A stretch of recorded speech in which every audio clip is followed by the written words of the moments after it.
Hello there. You catch me just back from seeing the Crimes of Grindelwald, the new Fantastic Beasts movie, which just showed a media screening this evening in London and in Leicester Square, IMAX, nice and big. We got a introduction from a number of members of the cast. I filmed it from way back at the back of the IMAX cinema. You know, good place to get the best seats. I'll add that on the end of this video, so you know if you squint, you'll be able to work out who's who, possibly. It's quite fun, and maybe you'll be able to tell who was drunk and who wasn't. That's all down to you, obviously. I just then went to for a little drink afterwards, so I'm also slightly lubricated right now. Is that the right word? It'll do. So yes, okay. So Crimes of Grindelwald, etc. What are you getting now? I'm going to do my best here to protect the secrets.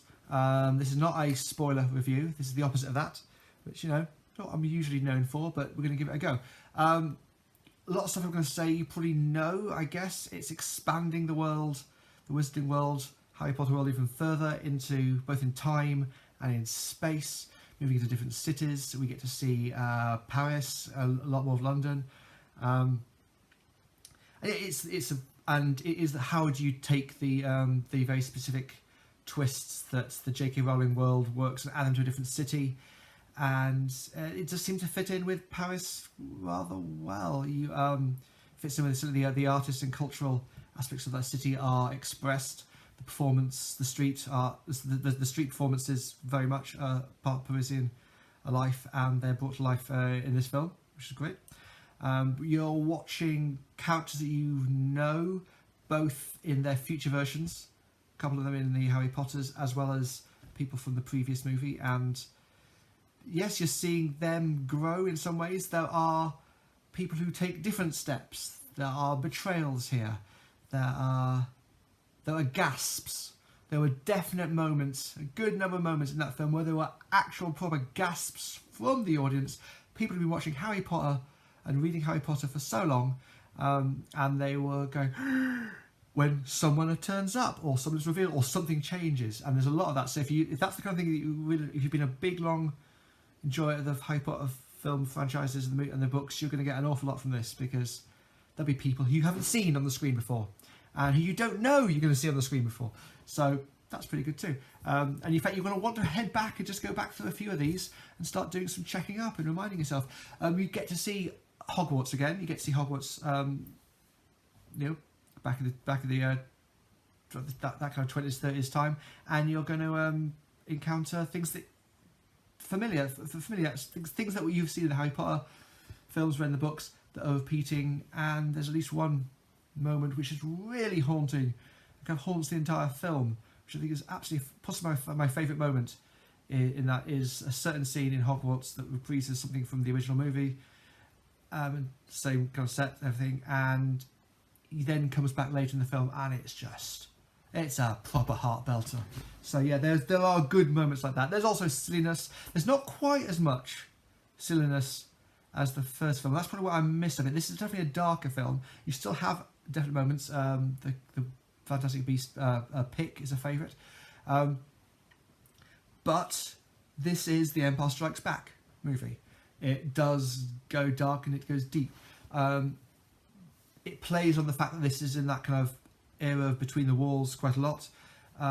It looks at the seductiveness of evil, or at least, you know, a point of view that doesn't fit with everybody else's well-being, even if it's argued well. There's some. That's it. I've got to say, some of the bits, the performances of Johnny Depp and Grindelwald, in his point of view, you know, this idea that we must control the humans, and there's a certain scene. This isn't. I don't think this should be okay. Okay, look, turn off if you don't want any spoilers here, but I'll just do a tiny little bit here where he talks his own point of view through, and it's really reminiscent of the way that, let's say, you know, white supremacists justify themselves by arguing that they're not racist, and this is why. You know, they don't hate black people. They just think this. They just think they're different. They should be separate. It's that kind of argument that I've heard many, many times. That echoes very strongly in this film. So it's very, very definitely playing up the parallels and the allegories here, but also doing it in a way that will, you know, I guess, be attractive to some people who might not pick up on fairly obvious overtones, I would say. I don't know, we'll see. But there are going to be some issues, I think, about, you talk about like the history. I mean, we saw in the previous film that the characters had been involved to some degree in the First World War, and there's stuff coming, and there may be some involvement there or not, and that plays a role. Some people will have an issue with that. We'll see. Dumbledore's actually, here's something noticing, and this has probably been in the trailer, so I don't know. I might mention it. When we see Hogwarts back then, we don't see robes. We don't see the paintings on the wall moving. We don't see the staircase moving. We don't see a lot of the things that have been associated with Hogwarts, and you get the idea that these have been there for centuries. Turns out maybe they're a bit more modern inventions to the whole look and feel of Hogwarts, and the Hogwarts of the 20s was a bit more restrained, maybe. That's quite interesting. When you see Jude Law, who I really like, I've got to say, as Dumbledore, he's in tweed, not in robes. Maybe that's something he'll get as he grows older. There is obviously with these kind of prequel films, the idea that you know to some degree that he won't die, they survive. You may well know some of the history. You may remember in the books, you'll know some of the history that will be playing out. It does, however, by some of the characters they have introduced in Fantastic Beasts, it does allow them to go in different directions as well, and that was really enjoyable. I wasn't so much some of the melodrama, the interplay, the romantic tensions. I don't know. I wasn't. I've got to say, I found that hard to buy. This is not a perfect film. There are bumps along the way, but in terms of world building, which is kind of the thing that I really like. I like films like Valerian for that kind of reason as well, and no one seems like that. But this very much, it's about the place. It's a place that you want to visit, and I think a lot of that will be the appeal of these films. These are places that you want to revisit, and then go for a further walk and see what's on the next corner. And this film is beautiful for doing that. The Parisian stuff especially, it's just a joy. And it is, it carries on the pursuit of identity and family and history, and the idea that, I guess, the sins of the fathers are always revisited upon the sons, it seems, and daughters, and all sorts of family trees wherever they may go, in all interesting and unexpected fashions. There's a lot to chew over. Here's another thing. Okay, one thing I will say: the crimes of Grindelwald. That's quite interesting. Certainly, maybe list until the end. You don't actually get a lot of crimes. I mean, I'm not expecting him to go around, robbing people's houses or that kind of thing, and they have to go and solve them or something. But a lot of this is probably going to be about free speech, the idea of ideas being heard or not heard.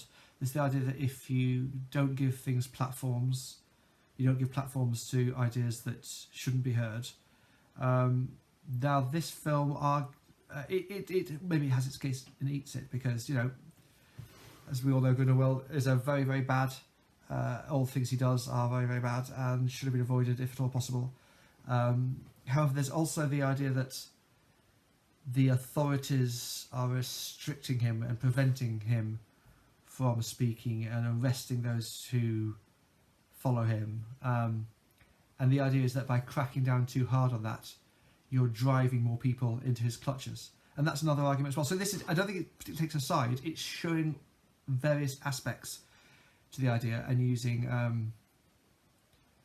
all of these as allegories to the idea. So maybe it's about free speech, the how ideas are expressed, whether you're allowed to hold ideas, what ideas are dangerous, which ideas are too dangerous for people to be allowed to have, and is that a good idea or not? It is, in Paris, which is we also get into the whole concept of Voltaire not mentioned, but just for someone like me, it's present. So there's a lot of stuff to chew over, which is what I was trying to get to. I say, so I really enjoyed the film. I've enjoyed previous film. A lot of the Harry Potter films I've really enjoyed. And if you have definitely enjoyed them, you should find an awful lot to enjoy here. I mean, it really is a smorgasbord of J.K. Rowlingness in Wizarding Worlds. And yeah, so it's almost like, feels like this is a review-proof film anyway. If you've seen the previous films, you're going to go and see this film. Nothing's going to stop you. And I would say nothing should. It's absolutely delightful.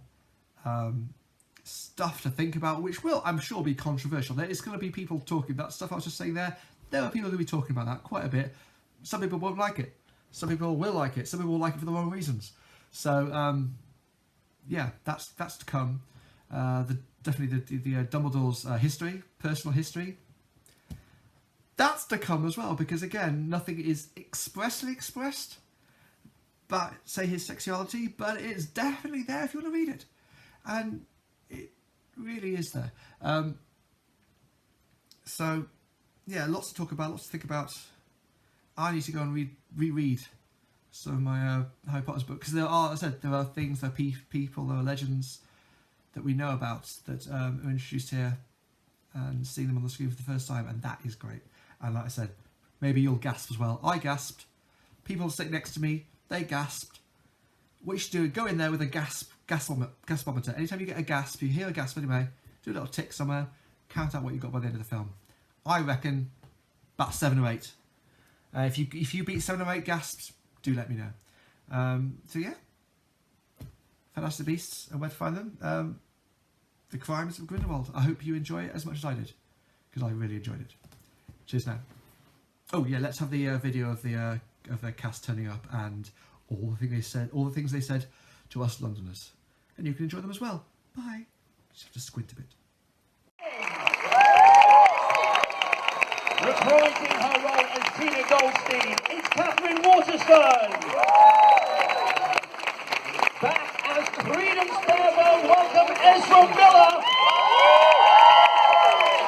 And last but not least, joining as youthful Theseus, it's Callum Turner. Hello. Ladies and gentlemen, the cast of Fantastic Beasts, the Crimes of Grindelwald. Wonderful to have you all here, guys. Eddie, if I can start with you, this is the first time you've ever returned to a role for a second film. What's it like stepping back into the shoes of Newt? Do you know, one of the amazing things about working in Wizarding World films is they're as much fun to make as they look like, or to when you watch them, basically. And I always wondered, watching those Harry Potter films, are they having as much fun as I'm getting from watching? And it's extraordinary. It was wonderful to get to come back. Same old family with a whole new mix of fresh blood. It was fabulous, yeah. And obviously we've got some new cast. Claudia, joining the Wizarding World, what's it like becoming part of this incredible universe? It's a big family, including all of you from all over the world. I'm so honored, so happy to be part of it. It's great to have you here. And Catherine, Tina Goldstein, back in that character. When you first read J.K. Rowling's script, what was your reaction?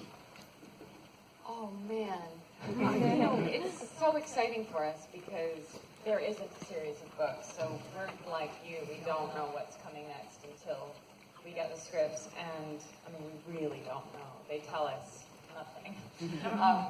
And so it was so thrilling. It was really exciting to see the various ways that it ties into the original Harry Potter series, and also just obviously personally to see where Tina's going, and to get to, I don't know, the second you finish reading one of them, you start wondering, okay, where's it going next? And certainly with this one, as you're about to see when this film ends, you'll probably be pretty curious where it's going to go next.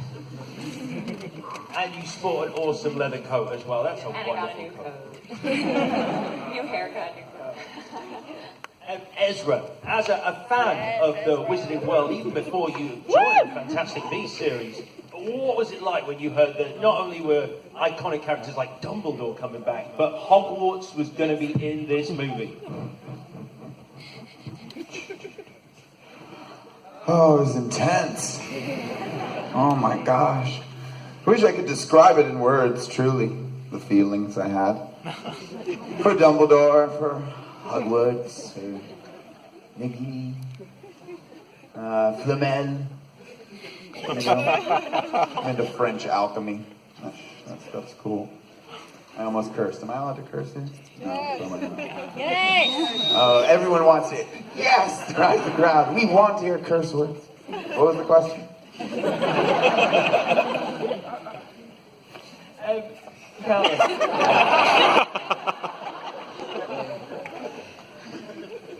Callum, let me turn to you. You're brand new to the world. Yeah, I'm a newbie. Fantastic Beasts. Tell us about what it was like the first time you stepped onto set. Well, this is notoriously the nicest set in the world, so with the nicest set of people, so it was an absolute honor. And to join this family here, what Claudia said, you guys are amazing. Thank you for having me.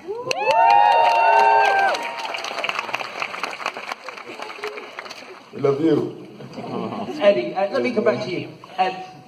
You work so closely with Catherine in this. What was it like working together in the roles of Tina and Newt? Well, we've been doing press for this film for the past week or so, and basically Catherine and I are doing press together, and as you'll see when you watch the film, like, the press has been a bit like couples therapy, because there are a few miscommunications that have happened between the end of the last film and the beginning of this one.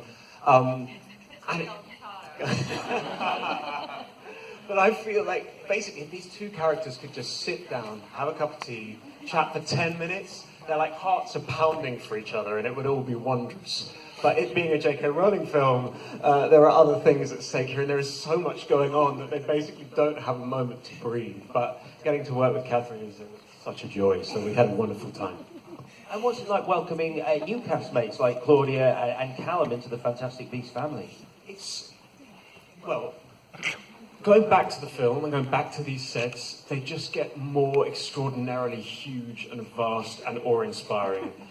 But I don't know whether there's a kind of, maybe a tiny bit of complacency, having done it once before, of being like, oh yeah, this is another huge, wonderful, brilliant set. But when you got to see it slightly through like Claudia's eyes and Callum's eyes, and just see what that feeling is when an actor gets given a wand. It's like, which, by the way, Callum broke within about the first 2 minutes. It's an amazing thing, and it was wonderful to see it through their eyes a wee bit. It's just because Callum's so strong. Callum, what happened? How did you break? They look fairly indestructible. How did you break a wand on your first go? Okay, so I've been thrown under the bus. I'm about to throw under the bus. Catherine came up to me. Oh my gosh, what are you talking about, Cal? And she said, did you get to pick your wand? And I said, no. Did you? And she said, yeah. And walked off. That's cool, dude. That's cool for her. And so you smashed your wand in anger. In rage! Claudia, let me turn to you. Working with J.K. Rowling and bringing this character to life, what's that like? She's a god. She's so beautiful and so creative. Really inspiring to work with. But really what fascinated me is how she took a character like Nagini that's so easy to just pin as evil and bad, because snakes, that's the image that they have, right? And to give her such an incredible twist to her story is just mind-blowing. I still don't know much about where and how she gets to become the snake that we know, but like that's the beauty of JK's stories, right? It must be quite exciting not knowing and then getting the script for the next movie. No spoilers, just in case you do know. No, I don't know anything. Maybe. And working with Ezra, you share so many scenes with Ezra. What's that been like? Ezra? I miss Put you. the mic up to my heart. I was trying to put the mic up to my heart to see. Do you hear that? This is like some Brian Eno stuff right here. I'm like, it's that's how I feel. No, Claudia Kim is just destroying us all. I mean, look at the purple. We're all getting, completely crushed out here, and you're about to see it happen on screen for 2 hours and 15 minutes. So that's all I have to say about that. And what's it like for you? Obviously, Credence is such a fascinating character. When you first got the script for the film and saw where J.K. Rowling was taking the character, what was your reaction? I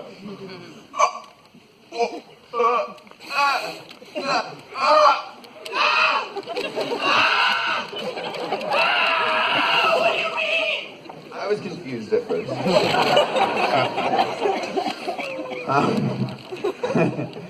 Baffled. Well, I got the wrong information at first. I can't talk about it. You guys will see it. We just did 2 weeks of constant press junkets. So there's redundant YouTube videos all over the internet of us just saying the same things over and over and over again about, you know, these stories that you can't know, and we'll have a spoiler alert, but you guys will be like, I don't need the spoiler. There are no spoilers for me. I'm a protector of secrets. I'm an eater of Death Eaters to death. I eat them so to death. What was the question? Unfortunately, we're fresh out of time. But guys, great to have you here. Ladies and gentlemen, let's hear it for the cast.